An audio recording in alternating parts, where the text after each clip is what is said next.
नमस्कार। मैं उत्तराखंड की राजधानी देहरादून में हूँ और आपको मैं आज एक बहुत ही यूनिक इंस्टीट्यूट दिखाना चाह रहा हूँ। ये है Rawat IAS academy, very low profile.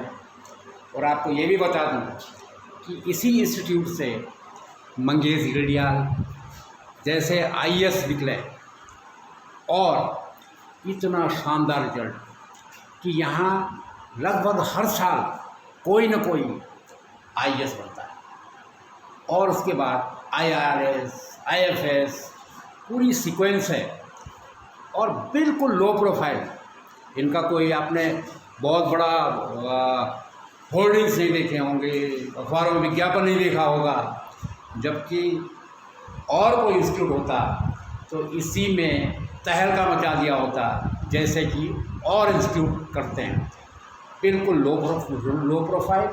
और इसके जो संस्थापक हैं उनसे आपकी मुलाकात करवाएंगे। उनका विज़न क्या है पहाड़ के प्रति। ये पहाड़ के रहने वाले हैं, दिल्ली के वहाँ के डीयू में पढ़ाते थे, कई जगह पढ़ाया, कई जगह। और उसके बाद अब आईएएस, पीसीएस तैयार करते हैं। तो आइए आपको मिलवाते हैं रावत साहब से। ये है जीएस रावत साहब। रावत साहब नमस्कार। नमस्कार सर। आप पहली बार हमने देखा, क्या कमाल करते हो आप। नहीं हैं, बिल्कुल लो प्रोफाइल में। ये बताइए रावत साहब, आप कहाँ के रहने वाले हो? मैं बेसिकली सर चमोली डिस्ट्रिक्ट में चमाली एक गांव है, कर्णप्रयाग से अप्रॉक्सीमेटली 10 किलोमीटर। लंगासू है, लंगासू से ऊपर 1.5-2 किलोमीटर। आपने आपकी पढ़ाई लिखाई कहाँ हुई, क्या पढ़ाई किया? प्रारंभिक जो प्राइमरी एजुकेशन थी वो तो गांव में हुई, वहीं लंगासू में प्राइमरी स्कूल में। उसके बाद क्योंकि पिताजी आर्मी में थे तो हर आदमी जो आर्मी पर्सनल या आर्मी ऑफिसर्स होते हैं वो ये चाहते हैं कि उनके बच्चे अच्छी से अच्छी शिक्षा लें, अंग्रेज़ी मीडियम में पढ़ें। तो वो हमें फिर देहरादून ले आए। तो देहरादून में जो स्कूलिंग्स थी वो करी यहाँ। और उसके बाद जैसे फादर की ट्रांसफ़र, आपको पता आर्मी में नागालैंड टू गुजरात, जम्मू कश्मीर टू बेंगलोर, तो जहाँ जहाँ वो जाते थे वहाँ हम भी जाते थे। आप जाते हुए रहे, फिर आप दिल्ली में रहे, वहाँ पढ़े। आपने आपकी क्वालिफिकेशन क्या है? क्वालिफिकेशन बेसिकली जो पहली मेरी क्वालिफिकेशन था MSc MPhil geology from Jammu university. पहले वो जेएनके था, उसके बाद जम्मू यूनिवर्सिटी और कश्मीर यूनिवर्सिटी अलग हो गई। उसके बाद then I came to Delhi और उसके बाद एक जुनून सा हो गया पढ़ाई का। तो अभी सर मैंने कम से कम, ज़्यादा नहीं बोलने से तो 15 मास्टर्स डिग्री कंप्लीट कर दी। 15 और अभी 16वीं चल रही है। 15 मास्टर डिग्री जी। 15 एमए, एमएससी। हाँ, एमएससी तो पहले जियोलॉजी था, उसके बाद एमए ही ज़्यादा थी, मतलब इंक्लूडिंग एमबीए, एलएलबी। 15 तो ग्रेजुएशन हो गया। 15 सब्जेक्ट में आपने मास्टर्स कर रखा है। जी जी जी। और अब आप आईएएस बना रहे हैं। आपको सुना मंगेश घिल्डियाल जो इस समय पीएमओ में है और बड़े सक्सेसफुल जिलाधिकारी हैं, बहुत ही, वो भी सुना आपकी प्रोडक्ट है। या वेरी वेरी नाइस जेंटलमैन।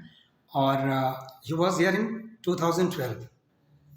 और यहाँ से आपने कब शुरू किया यहाँ देहरादून में? यहाँ मैं सर दिल्ली से 2002 से 2005 तक एक्सपेरिमेंटल मैंने किया यहाँ, देखने के लिए कि क्या है यहाँ स्थिति, क्योंकि ज़्यादातर बच्चे दिल्ली जाते थे। तो 5 में पूरी तरह से आ गया मैं दिल्ली छोड़ के।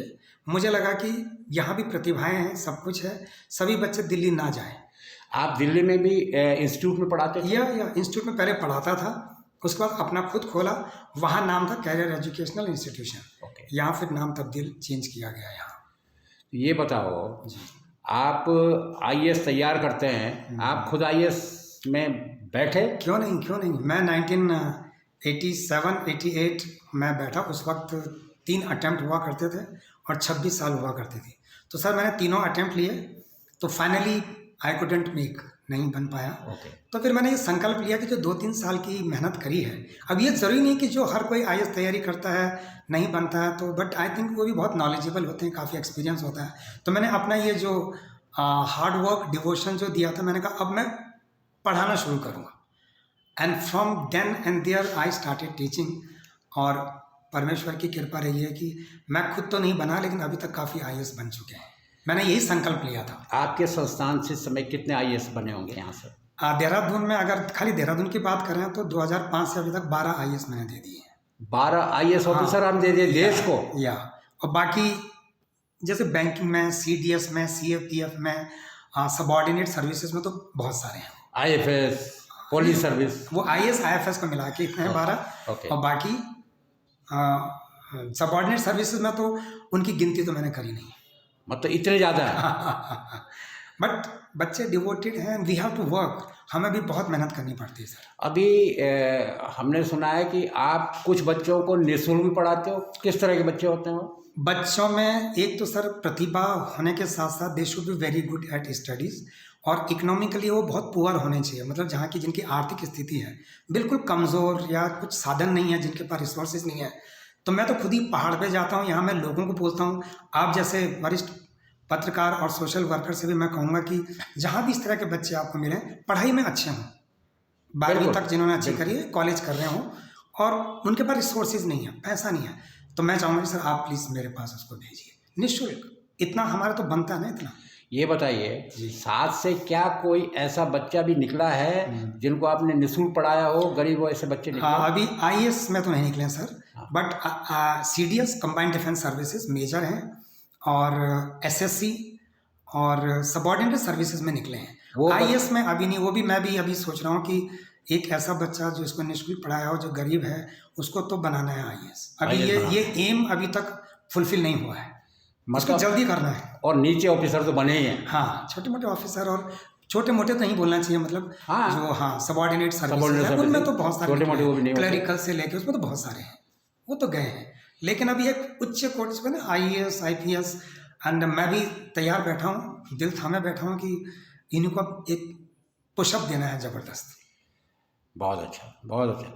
ये मैं पहली बार देख रहा हूँ रावत आईएएस। जब मैं आया, कल आपसे मुलाकात हुई, आप बड़े लो प्रोफाइल में बड़ा ज़बरदस्त काम कर रहे हैं, ऐसा क्यों? आप प्रचार इस तरह करने? नहीं, प्रचार नहीं करने का सर। उसमें ये है कि जैसे मेरे पास एक हमारे यहाँ कॉन्सेप्ट था, फिल्म भी बनी थी सुपर 30, तो मेरा भी वही कॉन्सेप्ट है कि बच्चे कम रखो, अच्छे रखो, पढ़ने वाले रखो। ये भीड़ भाड़, अभी कोविड से पहले हमारे पास 98 स्टूडेंट्स थे, तो बच्चे जितने ज़्यादा होते थे, ऐसा नहीं कि रिजल्ट है, वो लॉ एंड ऑर्डर की प्रॉब्लम होती है, उनको संभालना भी मुश्किल होता है। अब 30 बच्चे हमारे पास, डिवाइड टू 3 बैचेस, तो इनको बहुत कंफर्टेबली हम संभाल पाते हैं, क्योंकि एक एक बच्चे पे ध्यान देना पड़ता है। तो प्रोफाइल मार्केटिंग ज़्यादा नहीं करें तो ज़्यादा बेहतर है, बल्कि बच्चों पे अगर ज़्यादा ध्यान दें तो ज़्यादा अच्छा होगा, क्योंकि कल यही बच्चे हमारा नाम और रोशन करेंगे, यही बच्चे हमारा तो मतलब। आप और क्या फील्ड में काम करते हैं? आप एनजीओज, क्योंकि आप साइंटिस्ट हो। ये जो आईएएस अकेडमी मेरा ये तो है सर कमर्शियल, इसमें तो ओबियसली फीस रखी हुई है, और उसमें भी वो है कि जो गरीब बच्चे हैं, ऑल इंडिया, हमारे पहाड़ के हों या पूरा भारत, इट्स पैन इंडिया, तो उनके लिए फ्री में है। और हम तो लोगों को जा के बताते हैं कि कोई ऐसा बच्चा लाओ जो बहुत मेहनती है, बाकी हम उसको बनाएंगे with hard work and devotion. तो भेजते हैं, बिहार से आते हैं, यूपी से आते हैं बच्चे, काफ़ी आते हैं। एंड दूसरी चीज़ जो है कि I am running my NGO, वो भी लो प्रोफाइल में रखा हुआ है। उसका जो फाइनेंस है वो मेरा सेल्फ फाइनेंस है, प्लस मेरे डैड, हम दोनों इसको फाइनेंस करते हैं। उसका जो भी पैसा है वो इसी के लिए हम उन जो गरीब बच्चों को उनकी मदद करते हैं, उनके खासकर शिक्षा के लिए। देखिए, आप सुदूर चमोली जिले के हैं जी, और आप वहाँ की सारी समस्याएं जानते हैं। बिल्कुल। क्या आपके दिमाग कोई विज़न है, या आप कर रहे हैं कि उस क्षेत्र के लिए, उन दूर दराज के लिए जिनको आपको सब पता है कितनी समस्या है, बिल्कुल, वहाँ के लिए कुछ किया जाए? कोई विज़न आपका है इस तरह का? कोई बहुत क्लियर विजन है। ये तो आपसे आज से मतलब कम से कम 18 साल पहले विजन तैयार हो गया था। तो ज़्यादा इसकी डिटेल में न जाते हुए, I went to some political leaders, लेकिन वो प्रॉब्लम सुनने के लिए भी तैयार नहीं थे। उन्होंने कहा रख दो फाइल, हम देख लेंगे। तो वो थोड़ा सा एक विश्वास डगमगा सा गया था। सारे पॉलिटिशियंस ऐसे नहीं होते, अच्छे भी होते हैं, लेकिन मेरा मन मतलब फिर वहाँ पे मिट गया। मैंने कहा अब मुझे सेल्फ ही काम करना पड़ेगा। तो मेरा विजन ये था कि जो उत्तराखंड में मेन जो प्रॉब्लम्स हैं, बुजुर्गों की प्रॉब्लम है वहाँ हेल्थ की, यंग्स की प्रॉब्लम है वहाँ बेरोजगारी की, बच्चों की प्रॉब्लम है वहाँ शिक्षा की, और महिलाओं की वहाँ एम्पावरमेंट की। इन चीज़ों को बहुत ज़्यादा मैंने प्राथमिकता दी है अपने एनजीओ के थ्रू, और संकल्प लिया मैंने कि मैं शिक्षा के क्षेत्र में तो हुई, लेकिन इनके लिए भी मैं कुछ कर पाऊँ। तो एक एक करके जैसे उनको एंटरप्रेन्योरशिप बनाया जाए, क्योंकि ज़्यादातर बच्चे सिर्फ एक ही चीज़ सोचते हैं कि सरकारी नौकरी, सरकारी नौकरी। सरकारी सबको नौकरी सरकारी कितनी है? नौकरी नहीं मिलेगी, कितनी है? सबको नहीं मिलेगी, वो चंद लोगों को है। 2% भी नहीं या है। क्रीम जो है पढ़ने वाले उनको है, बाकी बच्चे नाराज ना हो, वो ज़्यादा डिमोटिवेट ना हो। बहुत कुछ है, मैंने उत्तराखंड में देखा सर कि ये हमारी जो धरती है ये सोना उगलने वाली है, लेकिन समझ नहीं रहे हैं, सब पलायन कर रहे हैं, सब पलायन कर रहे हैं। नो, मेरा ये भी रहेगा अवेयरनेस का प्रोग्राम कि प्लीज़ आप अपने वतन वापस जाइए। और इसमें कोविड में एक चीज़ देखने को मिली थी रावत जी, जो थी काफ़ी लोग वापस गए, खेती और अच्छा काम कर रहे हैं। अच्छा काम कर रहे हैं। उनको ये रियलाइज़ भी हो गया कि बाहर 10-15 हज़ार की नौकरी से ज़्यादा गाँव में मिल रहा है आपको, क्योंकि इस समय ट्रेनिंग एंड टेक्नोलॉजी बहुत जरूरी है, बहुत जरूरी जो है। हमारी बहुत ट्रेडिशनल जरूरी है। खेती है वो नहीं चलेगी, वो नहीं चलेगी, वो नहीं चलेगी। कम विद साइंस के साथ बिल्कुल, आइए, साइंस। स्किल डेवलपमेंट है हमारे पास, क्या नहीं है आजकल, डिजिटल दुनिया है, साइंस एंड टेक का ज़माना है, पूरी आपकी मुट्ठी में है। इसको इंटीग्रेट करने का है। तो इसके लिए भी आगे के लिए प्रोग्राम्स बनाए हुए हैं, तो उस पर पूरी कोशिश करेंगे कि अपने मन से तो पूरी कोशिश करेंगे। और जब आप जाते हैं तो लोग आपके साथ मिलते हैं, अच्छे काम के लिए तो लोग आते हैं। बिल्कुल। आप कुछ अधिकारियों के नाम गिना सकते हैं जो यहाँ से निकले हों, तो इस समय कहाँ पोस्टेड हैं? क्योंकि आपसे संपर्क तो रहता है उनका। कईयों का रहता है, कईयों का नहीं रहता है। हाँ, थोड़ा थोड़ा ये फिर भी हकीकत ये भी होता है कि एक बार अधिकारी बनने के बाद थोड़ा कम्युनिकेशन, वो बड़े हो गए हैं, कई तो रहता है। अब जैसे मंगेश घिल्डियाल जी हैं, वो तो आपने खुद ही बता दिया पीएमओ में हैं, उनकी सूचना हमें सबसे पहले मिल गई थी। सो अभी मैं चमोली गया था तो बट आई कुडंट मीट, मैंने अगली बार उनसे मुलाकात करनी है। ये हमारे अभिनव शाह एसडीएम सदर चमोली, वो 2017-18 के आईएएस के हैं, आईएएस इज एन आईएएस। तो बाकी एक नीलिमा शाह हैं जो अभी राजौरी से आगे सुंदर बनी है जेएनके में, वो आईएफएस है, इंडियन फॉरेस्ट सर्विस, वो रेगुलर टच में है, very nice girl, very gentle girl. और जब वो यहाँ आती है, मैंने कहा बेटा हमारे फंक्शन में चीफ गेस्ट बनिए, कभी मना नहीं करती हैं। उनके हस्बैंड यहाँ अभी डीएफओ थे, अभी हायर रैंक पे चले गए, राजीव धीमान जी। तो ये कुछ हैं, नमामि बंसल, ये हमारी डायरेक्टली हमारी स्टूडेंट नहीं रही हैं, बट संपर्क में सी सीडीओ टेहरी में है। और Rajpriya Singh IFS, he is in somewhere in Barmer side Rajasthan, पहले नागालैंड में थे।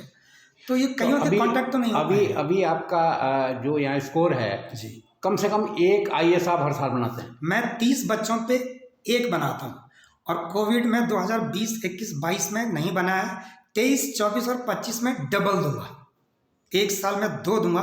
क्योंकि जब तक हमारे लक्ष्य डिफाइन नहीं होंगे, हम मोटिवेटेड नहीं होंगे, बच्चों को हम क्या मोटिवेट करेंगे। अच्छा, जब आप उनके लिए तैयारी करवाएंगे तो नीचे तो ऐसे निकल जाएंगे वो, और सर्विसेज में कई कोचिंग इंस्टीट्यूट में क्या है, विदाउट क्रिटिसाइजिंग देम, वो प्योरली जैसे आईएएस की तैयारी कर रहे हैं। बच्चा हो गया तो ठीक है, नहीं तो वो प्रॉब्लम में आ जाते हैं, क्योंकि इतने अच्छे लेवल पे तैयारी करने के बाद फ्रस्ट्रेशन बहुत ज़्यादा हो जाता है। मैंने यहाँ पर क्या बैकअप प्लान रखे हैं, plan A, plan B, plan C. If not IAS then PCS, if not PCS subordinate, वो नहीं तो सीडीएस, सीएपीएफ। हमारे बच्चे अभी कर्नल्स हैं, एक तो ब्रिगेडियर होने वाला है, मेजर हैं, लड़कियां हैं आर्मी में। अभी एक Naman Khanduri 4th ranker CAPF assistant commandant, अभी लास्ट ईयर के ही हैं, वो निकले हैं। तो तैयारी तो आईएएस की कर रहे थे, लेकिन मैंने कहा इसमें भी दे दो, तुम्हें वर्दी का शौक है, आर्मी में दो, सीएपीएफ में दो, क्या बुरा है। तो इस तरह से उनका ज़्यादा से ज़्यादा बच्चे हो जाते हैं एब्जॉर्ब। अब जो सर बिल्कुल नहीं पढ़ेगा, उसका तो भगवान ही मालिक है, वो तो अपना कुछ करेगा। हाँ, नहीं, उसको भी हम कहते हैं बेटा तुम उद्यमी बनिए, उद्यमी बनिए, बिकम एन एंटरप्रेन्योर। जो कुछ नहीं पढ़ता है वो फिर लोगों को अपने साथ लगाता है, बिल्कुल, वो रोजगार पैदा करता है। क्वालिटी होती है, क्वालिटी होती है। मतलब जितने भी इनके पास ये क्वालिटी है, उसको निकाल, अपना स्वॉट एनालिसिस करो, अपनी स्ट्रेंथ को समझो, अपनी वीकनेस को समझो, अपनी अपॉर्चुनिटीज को देखो, अपने थ्रेट्स को देखो। ये बहुत जरूरी है, कुछ ना कुछ तो होगा, खाली कोई नहीं बैठेगा। किसी ने एक बड़ा पॉपुलर सा है कि जब आईएएस के इंटरव्यूज हो रहे थे तो उसने पूछा कि आर यू थर्ड क्लास? उनका no sir, I am first class but 3rd division. तो उसी पे उसका जो बिल्कुल बहुत लॉजिकली है ना, उन्होंने no sir I am first class but 3rd division. जी, है ना। तो ऐसे है। तो चलो बहुत बहुत धन्यवाद राव साहब, थैंक यू। आप मुझे लगता है कि आप जैसे लोग इस इंस्टीट्यूट से, छोटे इंस्टीट्यूट से आप आईएएस दे रहे हैं, आर्मी में मेजर्स दे रहे हैं, और बिल्कुल लो प्रोफाइल में उम्मीद है नहीं, मैं लो प्रोफाइल पहाड़ में आप जैसे नगीने पहाड़ के काम आए। नहीं सर, एक और चीज़ मैं आपके उसमें संज्ञान में डालना चाहूँगा। दिल्ली से तो मैं अब देहरादून आ गया हूँ, यहाँ पैर पसार लिए हैं, बना दिए हैं, अभी भी बनाते रहेंगे। अब अगली जर्नी मेरी पहाड़ में है। बहुत अब बढ़िया। वहाँ से ये काम करना सर, बहुत क्योंकि कई बच्चे नहीं आ पाते, तो फिर हम एज ए टीचर गुरु वहाँ जाएंगे। ये अगला पड़ाव है मेरा। आप हैं 16 सब्जेक्ट में, 15 सब्जेक्ट में पोस्ट ग्रेजुएट। जी। अभी लिम्का बुक ऑफ रिकॉर्ड तोड़ना है, उसके बाद वर्ल्ड रिकॉर्ड तोड़ना है। लिम्का बुक ऑफ रिकॉर्ड क्या है, कितना है? आज से 8 साल पहले तो 18 था, ओके।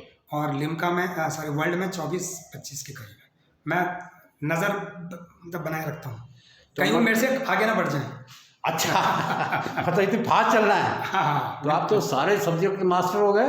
अभी बहुत सब्जेक्ट है सर, अभी तो मतलब इतना इतना पढ़ने के बाद ऐसा लगता है कि it is tip of an iceberg. अभी तो बहुत कुछ करना है, अभी तो किया ही क्या है, बच्चे हैं अभी हम। तो ये देखिए, ये रावत साहब हैं, सुदूर चमोली के, दिल्ली में डंका बजाते हुए अब देहरादून में हैं। रावत IAS एकेडमी, ये रेस कोर्स में है, जहाँ हर साल एवरेज एक बच्चा IAS निकलता है और बाकी ऑफिसर्स PCS नीचे निकलते हैं। 15 सब्जेक्ट में MA हैं और MSc तो जियोलॉजी में MSc, और मतलब ये जो है चलते फिरते लाइब्रेरी कह सकते हैं, इंसाइक्लोपीडिया कह सकते हैं। ऐसे ही लोगों पे हमें नाज है, और जिनके दिल में पहाड़ बसता है। और इनका पड़ाव दिल्ली से देहरादून था, अगला पड़ाव चमोली में होगा, और वहाँ भी ये बच्चों के सुनहरे भविष्य की नींव रखेंगे। बहुत बहुत धन्यवाद रावत साहब, बहुत बहुत थैंक यू सर।